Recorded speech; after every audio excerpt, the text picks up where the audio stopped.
ambao bado hawajafika mama waweze kujitokeza. Tuko na mikakati ya kutosha kuhakikisha kwamba tumeleta kila mtu, hata wale ambao wako katika mahospitali, wale ambao hawajiwezi kufika hapa, tumeweza weka mikakati ya kutosha jinsi vile wanaenda kubebwa kutoka hospitalini manyumba zao na kuhakikisha kwamba wamekuja kupiga kura, kwa sababu hii kura ni ya maana sana.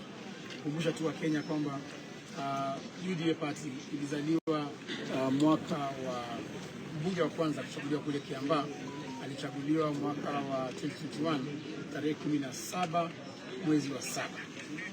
Leo hii tunatimiza sasa miaka 5 tangu UDA izaliwe itupatie mbunge wa kwanza. Na leo ningependa kutangaza kwamba leo ndio matanga ya UDA hapa, sababu sasa kandarasi ambayo walikuwa nayo na watu wa mlima sasa imeisha, and tunataka tufanye hiyo katika ile ballot ambayo tunaenda kucast leo. So ni kuomba tu kwamba security agencies waweze kuweka usalama, na hatuna shida.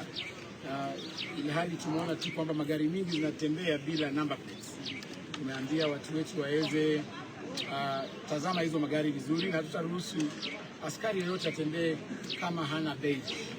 Badge yake ni lazima tujue ni nani, anafanya kwa police station gani, so that anything happens to any citizen of Olkalau, they will be able to be accountable.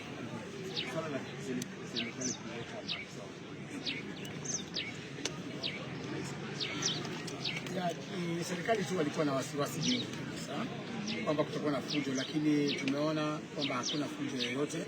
Tungependa waweze hata polisi hao wakiwa 5,000, 20,000. Sisi ile maana ambayo tumekuja kufanya leo hapa ni kuhakikisha kwamba uchaguzi umefanywa kwa njia ya amani. Ni polisi wenyewe kupitia wale goons. Unaona mara kwa mara wanakuja na goons. Hao ndio uharibu amani. Tunatarajia kwamba leo hawataharibu amani yoyote, na tuhakikishe kwamba utaratibu umetendezwa na kura imepigwa kwa njia ya amani.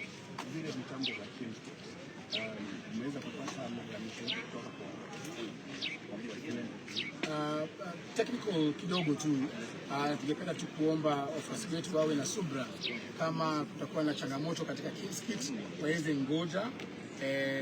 IBC iko na spare KIMSKIT ambazo hata kama moja ifanyi nyingine inafanya, lakini hatujapata ile KIMSKIT yote ambayo haifanyi so far.